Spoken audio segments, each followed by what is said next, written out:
A warm welcome to you all for the new semester. Myself, Vasu Bashir. I'll be taking the design of structures, that is, the design of reinforced concrete structure. And this subject has two parts, part 1 and part 2. And the part 1, you will study the design of major elements of a reinforced concrete structure. And in part 2, you will study some of the special structures that is in your next semester. So these are the references that I am using for this current semester, and I will be following the textbook given by Krishna Raju. I will be following the textbook given by Krishna Raju, and I will send you the PDF of this textbook. Also, I will be referring the NPTEL video lectures on this subject, and I recommend you to register for the course on design of reinforced concrete structure given by a professor from IIT Kharagpur, because this subject will be very useful for you when you pass out from this institution, because majority major of your students will be going as an site engineer, and at that time you are going to face a lot of things what you have studied from this subject only. That much important is this subject for you as a civil engineer. Okay.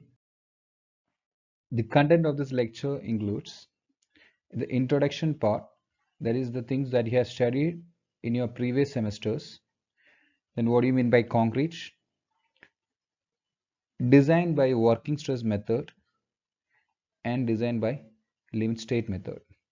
This working stress method and limit state method I will explain you in detail. So you need to have a basic understanding of what you have studied in your previous semester on the subjects like structural analysis, then your concrete technology,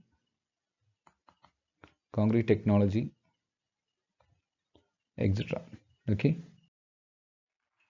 Till now we have studied what do you mean by analysis. Now you are going to see what is the difference between analysis and design. So design is a creation, that is you are creating something new. That is, if you are creating something new, what are all things you need to know? You need to know the material what is being used for creating that object, right? Then you need to fix the dimension, that is size of that particular object that you are going to design. You need to design the, or you need to see the shape, or you need to fix the shape of this thing that you are going to design. So the combination of these three includes the design of a design of a structure and the analysis is what, that is the thing that you have designed, you are going to study how does that behave, and that is the analysis. If I say an example, you can see, if I say an example, to create a car you need to what, you need to design it, and to study how the car performs, you can do the analysis of that car. So that is a very basic difference between design and analysis. Till now what you have done was you have analyzed a particular structure which was designed at first. Now in this semester you are going to use those analysis results in order to design a particular subject. So what do you mean by structural analysis? Till now in your first semester, second semester, third semester, you have studied structural analysis, different papers on structural analysis like mechanics, then your strength of materials, structural analysis 1. So what do you mean by structural analysis? And in this structural analysis, what you have seen is you have determined the response of the structure on different load condition. You have seen the response of the structure on different load condition. What do you mean by that? That is, due to earthquake load, due to wind load, due to dead load, due to live load, you have seen what happens to the structure. The response means what?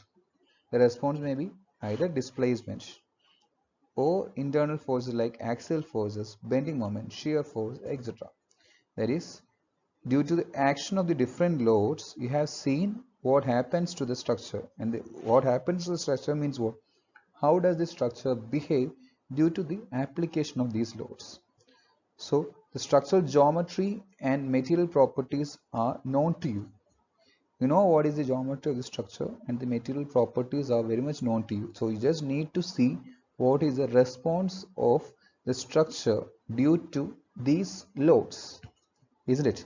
So only thing you need to see is what happens to the structure. So which means the geometry and the material properties are known to you, and that is the very much difference between your analysis and design. In analysis, the two things, that is the geometry and the material properties, are known to you. But in case of design, you don't know initially what is the geometry and what are the material properties. That you need to assign, and that is the design part or design thing that you need to do. Okay. Now the method of analysis. So till now we have studied different method of analysis, right? That is, you have studied the manual computation methods, that is your slope deflection method, your strain energy method, your moment distribution method like Canny's method. These methods you have studied. Coming to the advanced part, that is the computer methods that you will study in your coming semester. That is the matrix method, that is your stiffness method and flexibility method, as well as the finite element methods you will study in your coming semester or in the upcoming semester. So here what you require is, you need to know the basics of your, at the beginning I told you, you need to know the basics of your structural analysis. So you need to know what the response will the structure show due to application of different loads, and that can be computed using any of these methods what you have studied. Okay. Now next is the design process, that is the process involved the design of a structure. So the first thing what we do is we'll fix the preliminary shape, the size of the structure based on the span, based on the use of the structure, based on your practical experience. What we do is we will fix the size of the structure. The size mainly is the depth of the section and width of the section. Based on your experience or based on the site condition, we will do the preliminary design of the structure. After that, what we do is we will do the analysis part. That is, we will see based on that dimension what is the response of the structure by perform the analysis. Either you can use the computer methods or you can use the manual methods. But nowadays, what we do is we will mainly do in STAAD or in ETABS or in SAP, like that. We will use the software in order to do the analysis of the structure, and after that you will get the response of the structure. That is, what is the displacement, what is the bending moment, what is the shear force, or those things we will get from the response of the structure by using the preliminary design parameters we have assigned. And we will do the check if it is satisfactory, the response or the bending moment or the shear force is within the required limits, then what we can do, we can assign the material property and we can do the drawing of the structure. That is, if the preliminary design parameters what you have provided is okay, then what we do, we'll fix the material parameters of the structure and we will go for drawing the final structural drawing of the structure. And if it is not satisfactory, what we do is we will again modify the initial parameter, design parameter what you have done. That is, we will either increase the depth or we will give more reinforcement, or we will increase the width of the structure such that it can carry more load, or the response is within our required limit. We'll do it in such a way that up to our response is within the required limit, we will do the design, and if it is okay, then we'll go for the drawing part and material assignment. Okay. Now coming to the structural design part. What do you mean by structural design? Structural design is an art, a science of creation with economical, safety, serviceability, and durability criteria taken care of the structure. That is, if you are designing a structure, it should be safe. That is the primary thing, that is it should be safe. That is, it should not harm the person or the human being or the human lives or the living beings which is being living inside that, or whatever things that is meant for, it should not harm the living beings. It should be durable. Durability means what? If you are building a structure, you are investing a lot of money, and the durability means what? The lifetime of the structure should be very much high, isn't it? Based on your type of structure, lifetime of the structure should be very much high. Otherwise, what? You're investing a lot of money, and if the lifetime is very much small, what will happen? Again, you are going to invest after the lifetime of the structure, you are going to invest again a lot of money, which means the structure is not durable. So whenever you are building a structure, the structure should be what? Durable. It should be an art and a science of creation. What means that? You are building a structure. Suppose you are building a building. It should be what? It should be what? It should be good looking, right? It should be aesthetically, it should be good, right? Otherwise, the people who are living inside this, you will not be having a peace of mind. So when you are building a structure, it should be aesthetically, it should be very much good, and it should be a science of creation. There should be some creative part from your side. At the same time, when you are considering these things, it should be economical also. Otherwise, what will happen? The first time a client will come to you, he doesn't know that you are not building a thing which is economical. The second time he won't come to you because he will find some other guy who does the same thing, the art of creation, the safety, the durability, but he'll be having a design criteria which is very much economical than your side.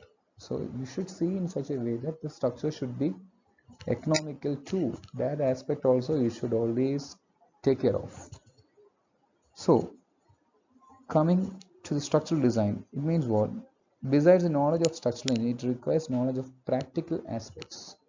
That is, the practical aspects such as relevant codes and bylaws backed up by an ample experience, intuition, and judgment. This is very important thing while you are designing a structure. That is, there will be different codes, bylaws given by the government, and this can be attained through experience.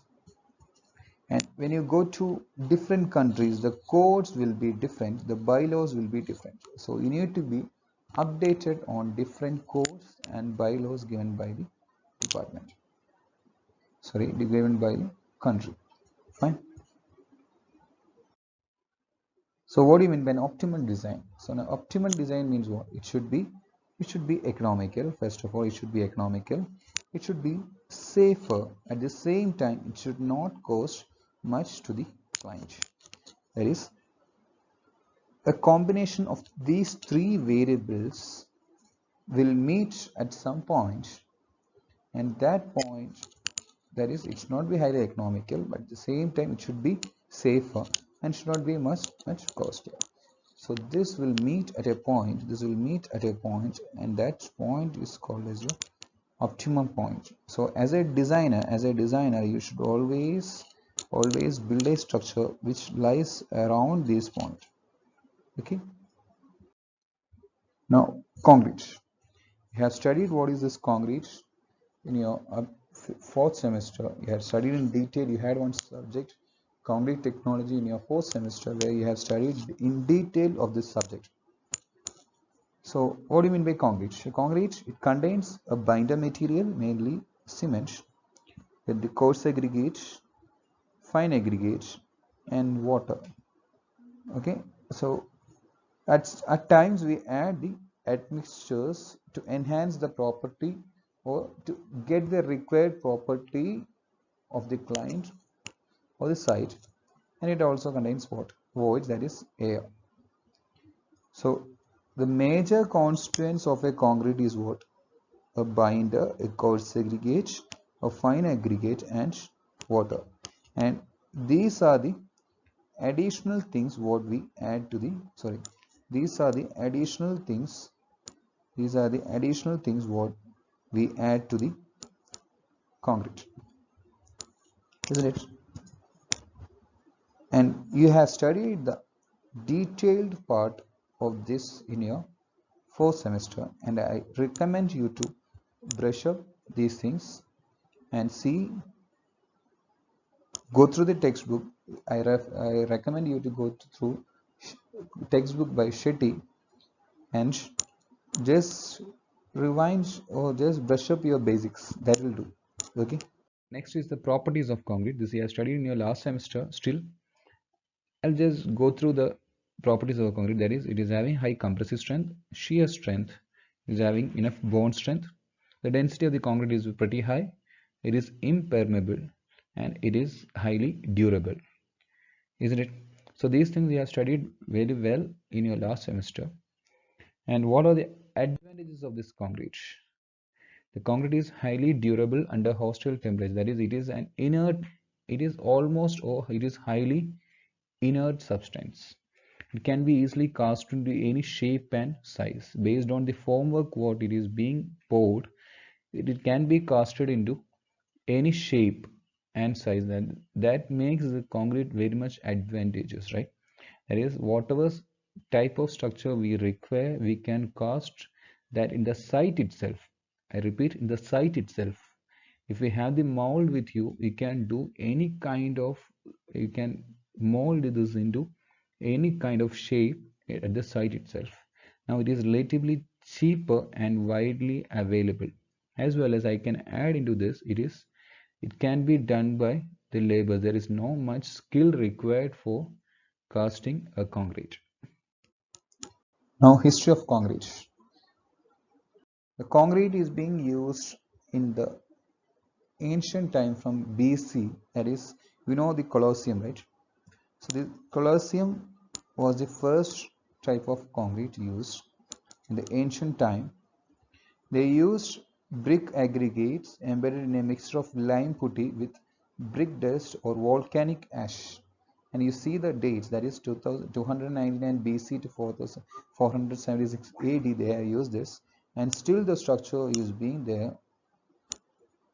Next one is the, you can say the recent times when compared to the Colosseum, but in 1793 they have built the Eddystone Lighthouse. It is built in the sea. Here also they have used certain kind of concrete. They haven't used the modern type of concrete, they have used a certain kind of concrete, which is mainly the limestone they have used. Now the Hoover Dam, you might know this. This is the first concrete dam built in the world. It was built in 1936.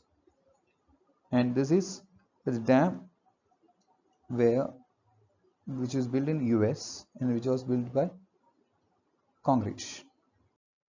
Now the Opera House in Sydney is also a kind of structure which was built entirely with concrete. Now the Petronas Twin Tower, which is a modern structure, and it was one of the tallest building at that time, which was completely built with the help of concrete. Till now we were discussing on the concrete. Now I am going to explain the major or the main focus of this subject, that is reinforced cement concrete. Why we are using reinforced cement concrete. I'll just explain this with the help of a small example. Consider a reinforced concrete beam. This is made of, consider a concrete beam which is made of PCC, that is plain cement concrete. What other things you have studied till now was plain cement concrete. It contains only concrete. There is no reinforcement embedded in this. So a simply supported beam with PCC, you are loading it at the top. What will happen? It is going to deflect like this, which means there will be compression occurring at the top and there will be tension occurring at the bottom. And this is going to get fractured and brittle failure is going to take place by separating into two different parts. You can idealize this like you're holding a piece of chalk with your two hands and you're applying a moment, that is with one hand you are applying an anti-clockwise moment and another hand you are applying a clockwise moment. Okay, so what is going to happen?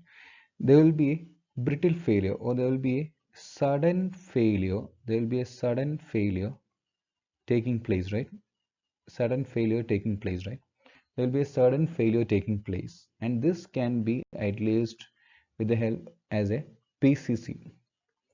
Now if I am in and saying now if I am saying the property of the concrete, I can say the concrete is very much strong in what? Taking the compression, right? It is very much strong in taking the compression. But when it comes to tension, what happens? It's very, very weak in taking tension. It's very weak in taking tension. And that's why you have seen the previous slide. You have seen the previous slide. What? There occurred a brittle failure, a sudden failure occurred, right? There was no alarming or there was no time for escape. A sudden failure, like when you hold a chalk piece and when you apply a moment, what happens? The chalk piece fails suddenly. And same thing occurred when you had used only what? Concrete, that is when you have used only PCC. This I can say, when you applied the load, what happened? The top fiber was under compression and the bottom fiber was under tension. And as the concrete is very strong in taking compression, it was okay. But what happened at the bottom part? The bottom part, the concrete was under tension and it suddenly failed in tension. You can see here, it suddenly failed in tension, and after a particular load, what happened? The structure got separated. That was a complete failure of the structure took place. In order to enhance the property of the material in tension, we come with what? The reinforcing or the reinforcement. Wherever there comes tension, the concrete will be weak in carrying that. And at that place, what we do? We will provide the reinforcement bar or the steel reinforcement. That is, in this case, the tension was coming at the bottom fiber and the compression was coming at the top fiber. The concrete itself is very good in taking compression, so we don't need to bother on that. But the concrete is very much weak in what? Taking tension, and as a result, what? We need to reinforce the concrete with certain thing, and that is we'll reinforce with a good material which is very perfect in taking tension as well as compression. So here the concrete is very good in taking compression. So we will place the steel reinforcement which will take the tension coming due to the applied load. That is, the tension coming due to the applied load will be taken by the reinforcement. And you can see here, when the load is coming, the compression will be formed at the top. The compression will be formed at the top and the tension will be formed at the bottom. The compression will be taken care by the concrete. Very well, it will be taken by the concrete, and the tension will be taken by the steel, and the section will be safe both in what? Compression as well as tension due to the applied load. The reinforcing bar, generally known as rebar, you can see here, this is seen like this, and this is being placed at the tension side, and you'll study later why it is being placed at the top. This is a simple example for a beam in a room. We'll place the reinforcement at the tension side as well as at the compression side. I will tell you why we are using this in the coming modules or coming lectures. Okay. The reinforced concrete structure is mainly used for or almost used for all the type of steel structures, mainly like beams, slabs, columns, wall, foundation, etc. You can see a typical reinforcement arrangement for a beam here. This is a beam arrangement of reinforcement here, and this is the slab. This is a section of a slab. You might have seen the slab like this. At the construction time, the slab will be seen like this. That is, the reinforcement will be placed, and above that, the concrete will be poured. And this is the footing or the foundation. This is the foundation. This is an isolated foundation or isolated footing. Okay, the reinforcement will be placed, and the concrete will be poured above this. And this is the case of a column. That is, the reinforcement will be placed like this. Longitudinally, the reinforcement will be placed, and the concrete will be filled later. And this you can see here, these are the formwork being placed for the concrete column. The other major concrete structure is retaining wall. Retaining wall. Retaining wall. Retaining Here the reinforcement will be provided. See, the reinforcement is provided like this. In order to retain the soil below, we'll construct the retaining wall. Hope you have seen this retaining wall in the road construction, in railways, normal roads, etc. You might have seen that. The other one is shear wall. See here, this is called as shear wall. This is called as shear wall. In shear wall construction, there is actually a type of concrete wall. Actually, the wall will be constructed with the help of reinforcement and concrete. That RC wall will be constructed, and such RC walls are called as shear walls. This is actually constructed to increase the stiffness of the structure. You will study this in detail if you are going for higher course or if you are taking any elective. Okay. Now we will have a closer look into the steel reinforcement used in RC. As I told you, the concrete is very weak in tension. Wherever the tension comes, we will provide with the steel reinforcement. The different forms of steel reinforcement are mild steel, or it is called as MS bars. Mild steel bars, this having an yield strength of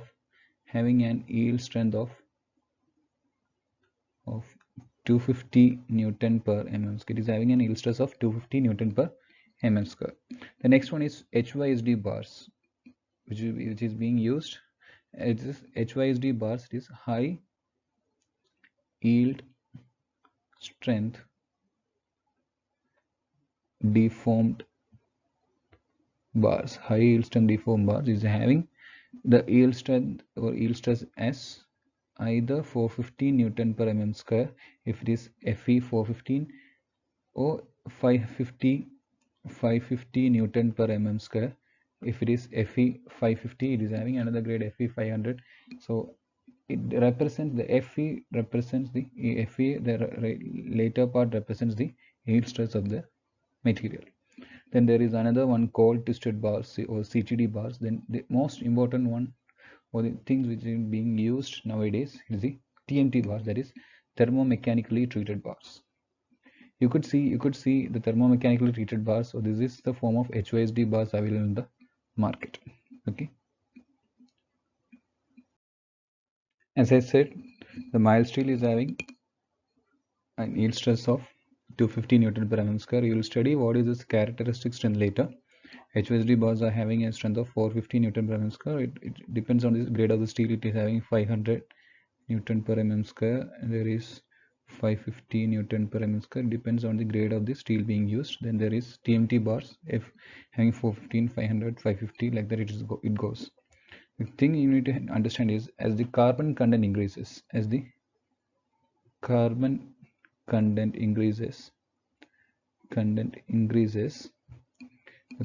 increases, what happens? The strength of the structure or the strength of the material will also increase, which means I could say that the carbon content is directly proportional to what? Strength. The carbon content is directly proportional to strength. But at the same time, as the carbon content increases, the ductility decreases, which means I could write the carbon content is inversely proportional to what? Ductility. So you could see in case of mild steel, which is having low carbon content, as a result, what? In case of mild steel, which is having low carbon content, the strength is what? It is lesser, but it is highly ductile. See, this is highly ductile since it is having low carbon content. But in case of HYSD bars and TMT bars, it is having high carbon content. As a result, the strength is what? The strength is very much high. TMT bars are further treated, or it is been made in such a way that the strength is also high as well as the ductility is also high. In case of HYSD bars, since the carbon content is higher, the strength is high, but the ductility is what? Lower than that of your MS bar as well as your TMT bars. Now I said TMT bars are most widely being used because it has these properties, these advantageous properties, that is, it is having high ductility, it is having high strength, as well as it is being anti-corrosive in nature. It is anti-corrosive in nature. Which means even if we project it, or if we put it in a corrosive environment, what happens? What happens? It won't catch as much as rest, or it won't rest as much as that of HYSD bars. Okay. Now, some of the common available steel in the Indian market are JSW, that is Jindal Steel, JSW Steel, Jindal Steel. Then there is Tata, there is Tata. There is SAIL, that is Steel Authority of India Limited. If you have having enough gate score, if your score is your rank is below 100 or 200, you can you can have a good job in this Steel Authority of India. Then there is Vizag Steel. Vizag Steel is there. Then SR Steel. So these are some of these major steel or the reinforcing bars producers in India. Now, if we go to the market and say HYSD bars, they won't understand. You need to say it as Tor steel. Then only the shop the market people will understand. If you say Tor 40, it means that the characteristic strength. I told you what is characteristic. I will define in later classes. Is 450 Newton per m square or 415 MBA, and it is much economical because for the same design load, it is almost providing a lesser amount of material due to its higher strength. Due to its higher strength, it is providing, or it is being having lesser weight when compared to what? When compared to your mild steel. But nowadays mainly it is TMT bars which is ruling the Indian market, because it is having high strength as well as it is having high ductility. But in several advanced countries, we could see the stainless steel being used as this reinforcement, because it is highly anti-corrosive and but it's very costly. Then the repairs were required in RC structures prior to the use of CTD bars. After introduction of CTD bars in the 70s, the repairing of RC structures has become a specialized industry by itself. That is, if you are using CTD bars, there is a lot of repair being conducted. As a result, it is being taken out of the market. Now, some of the commonly available diameters, these are the available diameters of steel bars in the market. For HYSD bars, it start with 8 mm. It start with 8 mm for HYSD bars. It start with 8 mm for HYSD bars. This is for HYSD bars. Okay. And for mild steel, it started with 6 mm, but nowadays the 6 mm bars are not available, so it starts with 8 mm. But before, it was 6 mm were also available. And for HYSD bar, there is 6 mm. HYSD bar, there is 8 mm, then 10 mm, 12 mm, 16. There is no 14 mm bar, 20, 25, 32, 40, 50. It goes like that. Okay. So these are the readily available diameter of reinforcing bars available in the market. When you are asked to design certain things, you need to design it according to certain standards. And in India, you need to follow certain codes such that the structure will be safe, and you will have certain guidelines put forward by the code. And the main code that you are going to refer for design of RC structure is IS 456 2000. IS 456 2000, that is Plain and Reinforced Concrete Code of Practice. This is a very important thing that you need to refer while designing an RC structure. Apart from that, there are some design aids or supporting tools for this IS 456, that is SP16, and Handbook on Concrete for Detailing, that is SP34, and this is SP16 and SP34. So this SP16 and SP34 are helping aids for this IS 456 2000. That is, the detailing of certain things are explained in SP16 and SP34. Okay. In order to design, or in order to determine the design loads, I will tell you in the next lecture. In order to design, or in order to find the design loads, the IS or Indian standard specifies four different codes, that is IS 875 part 1, 2, 3 and 4. That is, you can take the design loads based on this IS 875 part 1, 2, 3 and 4. And you can see IS part 1 is for the code of practice for design loads other than earthquake load for building and structure, and that is mainly they are taking the consideration of dead loads. That is, whatever dead loads are coming on the structure, you can refer from this Indian standard IS 875 part 1. And you can see the embossed loads, or this is the live load. You can take it from IS 875 part 2. The live load acting on a structure. Suppose you are designing a commercial building, then the live load will be different. If you are taking a residential building, the live load will be different.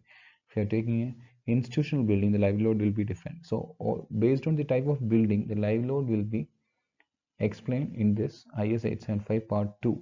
And part 3, you can see the design loads for winch. That is, on the based on the design or based on this location of the structure, the wind loads acting on the structure will also vary. And this IS 875 part 3 will explain you how to calculate the wind load of the structure. The next one is snow load. You don't want to have much concern when you are building anything in Kerala, but when you are going to the north states, you can see the snow is also a major concern in the design of the building. There you can use IS 875 part 4. And I recommend you to understand what are the different parts of the IS 875, because this can be asked for your gate examination also. What is IS 875 part 2, like that it can be asked. You just need to know what the IS code refers to, what is the number of the IS code. Those things you need to understand. Okay, now comes the different grades of concrete used in RC construction. This you could see in page number 16 of your IS 56 table number 2. Table number 2, you could see the different grades of concrete used. That is, there is ordinary concrete ranging from M10 to M20, standard concrete from M25 to M55, and high strength concrete from M60 to M80, and there are higher grade concrete also. Here this M20, what does this M20 means? This M denotes the mix, M denotes mix, and 20 denotes the strength of your concrete at 28 days, the compressive strength of the concrete at 28 days in Newton per mm square. That is, it represents 20 Newton per mm square. 20 Newton per mm square at the 28th day. You will study this in detail when you are studying the characteristic strength of concrete. But for time being, understand M20 means M denotes the mix and 20 denotes the strength of the concrete when tested at the 28th day. The concrete tested is 150 mm cube, and the compression testing of the material is being done. Okay, as you have seen, the ordinary concrete, it is M10 to M20. It is also called as lean concrete. Then the standard concrete, that is M25 to M60, used for RCC works, pre-stressed concrete, etc. And the high strength concrete, it is ranging from M65 to, there is M80 is given in the code. There are M100 also, being for high-rise buildings. When things we use M100 also, that is used for pre-stress as well as for high-rise buildings and all. And the minimum, this is very important, this one, the minimum grade of concrete used for RCC is M20. That is, the minimum grade of concrete used for RCC is M20. Please do study this. It's very important. The minimum grade of concrete used for RCC is M20. IS 456 gives you many exposure conditions. There are, based on your environment or based on the site where the building is situated, the IS 456 tells you many exposure conditions. That is, you have mild exposure condition, moderate, severe, very severe, and extreme. and this is given in page number 18, table number 3. This is given in page number 18, table number 3. If you refer IS 456, table number 3, you'll get to know the different exposure conditions, and this is very important because based on this exposure conditions only you will select the grade of concrete. I'll tell you in detail that in the next slide. That is, if it is mild, then you need to understand what does mild means. So the concrete surface is protected against weather or aggressive conditions or rain is called as the mild exposure condition, and that these structures should not be present at the coastal area. So there the minimum grade of concrete to be used is M20. That is the minimum grade of concrete to be used for the RCC is M20, and the minimum cover, I'll tell you what is this cover also in detail. Before time being, understand the minimum cover to be used is 20 mm. The minimum cover to be used is 20 mm. Now there comes the moderate. Here it is sheltered from severe rain, and it is almost always continuously underwater. It is sheltered from severe, so it can experience small amount of rain, it's fine, but it is sheltered from severe rain, and it is continuously underwater. Such structures is continuously underwater and is sheltered from saturated salt air from the coastal areas. So it can be in coastal areas, but it is sheltered from the saturated salt air. So it is continuously under normal water. Normal water means it is continuously not under the sea water. Then the condition or the exposure condition could be called as what? Moderate. And here the minimum grade of concrete to be used is M25, and the cover of concrete to be provided is minimum cover to be provided is 30 mm. The next one is severe. Here it is exposed to rain. The other two ones were sheltered from rain. Here it is exposed to severe rain. It is exposed to coastal environment. It is completely under sea water. It is completely under sea water. The other one was completely under normal water, and alternate wetting and drying of the normal water. That is, it is exposed to air also, but there will be alternate wetting and drying. The other one, the previous one was completely submerged in water, but here there is atmosphere or there is contact with air. So it is severe. The case is severe or severe exposure condition. The minimum grade of concrete is M30, and the minimum grade cover required is 45 mm. The minimum cover required is 45 mm. The next one is very severe. It is almost all the negative conditions are here. That is, it is exposed to sea water spray, which means there is exposure to air as well as sea water. It is in contact with aggressive subboil water. It is exposed to severe freezing. There, the minimum grade of concrete to be used is M35, and the minimum cover required is 50. The last one, that is the extreme condition. That is members in tidal zone in sea in contact with harmful water, that is chemicals, etc. Here the minimum grade of concrete is used is 40, and the minimum grade of minimum cover required is 75 mm. So hope you understood up to what I have said till now. We will stop with today's class. We will have the design philosophies as a live session in the next class. If you have any doubt, you can ask. Okay, fine. Thank you all.